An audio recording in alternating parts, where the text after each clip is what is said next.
Nataka kusikia tathmini kuanzia kwako Sistinyo ya mbinu za makocha zilikuwaje kwa kipindi kile cha kwanza ambacho Simba walifanikiwa bado katika mchezo huu. Nafikiri kipindi cha kwanza kilikuwa kinaonyesha statement moja, introduction to Pantev.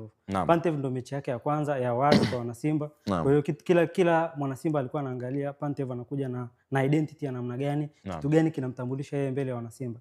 Mbinu zake za uchezaji kwa ujumla ni zipi, kwa maana ya style ya kucheza, lakini pia muundo wa kucheza, lakini pia anapenda playmakers wake wawe wachezaji gani. Kwa hiyo kitu ambacho tulikiona mara kwanza nafikiri ni identity, kwamba anapenda style yake ya kucheza iwe ni possession football, timu yake ipige pasi.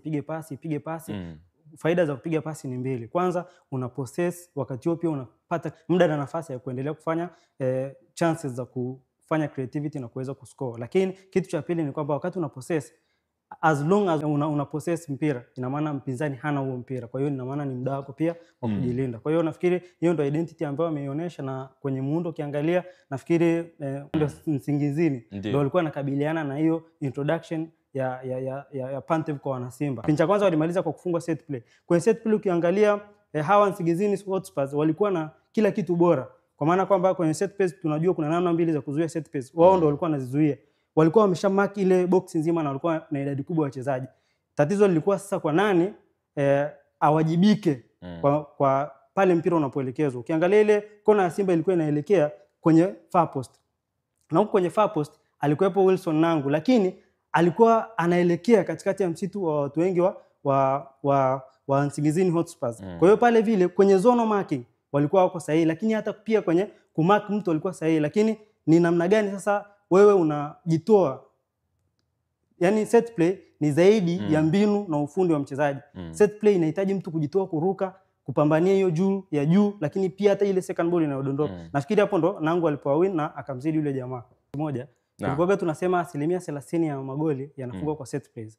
Na kwenye research ya sasa hivi ambao alitoa juzi Arne Slot, kocha wa Liverpool, mpaka sasa hivi mpaka raundi tuliopo ya Premier League kule Uingereza, asilimia ya magoli ya set play imefika 60.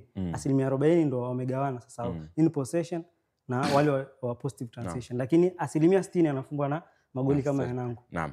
Sasa kipi ambacho kilibadilika mpaka kupelekea ulivyoenda second half Simba wakawa bora na kuongeza magoli mengine mawili na kuhitimisha na goli 3 katika mechi ya leo?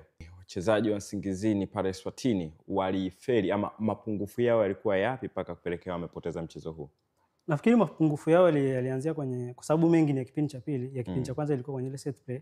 Ya kipindi cha pili mengi yalitokana pia na mabadiliko ambayo Simba waliyafanya. Kipindi cha kwanza ilikuwa definition ya Pantev, si ndivyo? Namna gani timu itakuwa ina define momenti zake, inaposhambulia, inapozuia, lakini inapojibu yale mashambulizi kwenye positive transition. Kipindi cha pili wakaongeza energy, lakini wakaenda kusisitiza ufanisi, na ndo kilichotokea kipindi cha pili. Lakini pia kuna namna walibadilisha plan. Ukiangalia kwa kipindi cha kwanza ilikuwa rahisi sana kwa wao Nsingizini kuweza kuwazuia hawa Simba, kwa maana kwamba ulikuwa unaona wanaweza kuwazuia Simba kwenye moment zote, kwenye zile moment zote wanapokuwa na mpira.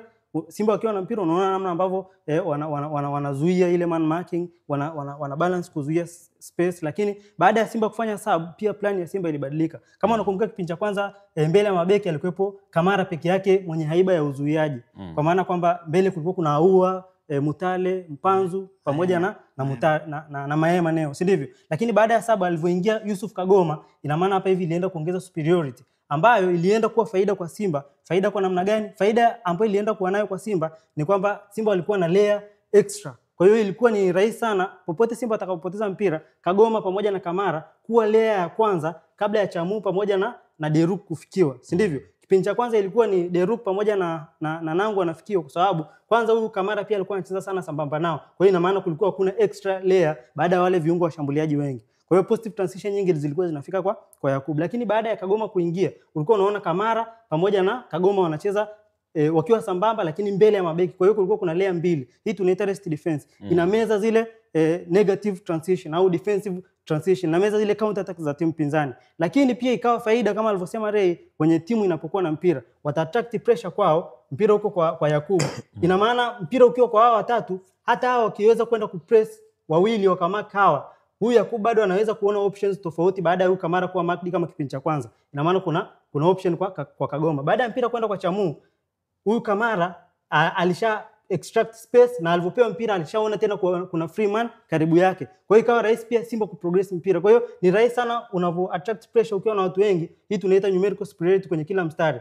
Wana watu, lakini pia hapa pia wana watu, kwa sababu kuna mtu alisha jump kwenda kufuata ule mpira kwa kina Chamu. Baada ya Chamu kumwacha huyu mtu mmoja, alianza kujump, ina maana huyu akawa free, huyu akawa free, na Kapombe pia alishakuwa ameshafungua pembeni. Na silaha nyingine ya Simba pia kwenye ku-extract position ni kwamba wachezaji wao wanabadilishana sana nafasi. Tunajua Kibu ni kiungo mshambuliaji. Kwa hiyo walivyokuwa wanabadilishana nafasi, so alivyoenda upande wa Kagoma wa Kapombe, kwa maana kwamba Kapombe alipofungua akamvuta huyu, ina maana so alishaona kuna space hapa in between, hii tunaita half space. Baada ya kuona space akaenda kwenye space, lakini kuna space ya so ilibaki huku, ndo Kibu akaenda na akafunga. Kwa hiyo unaona kuna kama kitu alienda kukiboresha baada ya zile plani zao. Kwanza ni energy, tunajua Kibu ana energy, lakini pia tactics. Kwa sababu hapa sasa unaenda kuona sasa hii ni inaenda kwa ni 4 ukiwajumlisha na hao mabeki wa pembeni ukiwarudisha, inaenda kwa 4-2.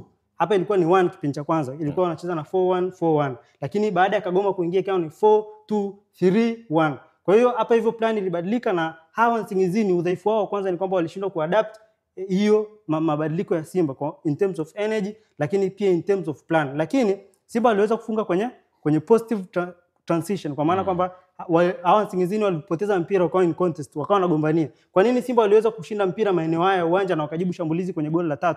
Ni kwamba walikuwa na wachezaji wengi. Kwa hiyo hii idadi ilimeza na kuweza kusababisha shambulizi la kujibu ambalo Kibu alienda akafunga. Kwa hiyo hapo sasa ni Simba ilitengeneza statement kwanza kwamba imedominate hizo moments zote wanapokuwa na mpira, kwa maana ile moment ya goal la pili la build up, lakini goal la set play kwenye kipindi cha kwanza, lakini goal la positive transition kwenye kipindi cha pili ambalo ni goal la mwisho, lakini bila wao kuruhusu kufungwa goli la style yoyote. Kwa hiyo nafikiri hapo sasa ni Nsingizini walishindwa kuadapt ule ukubwa wa Simba ambao ulikuja kuoneshwa na Pantev kipindi cha pili in terms of tactics, lakini kujua nani sasa hivi energy yake inahitajika ndani ya uwanja. Sasa yupi mchezaji bora katika mchezo wa leo? Yupi amekuwa bora katika mchezo wa leo?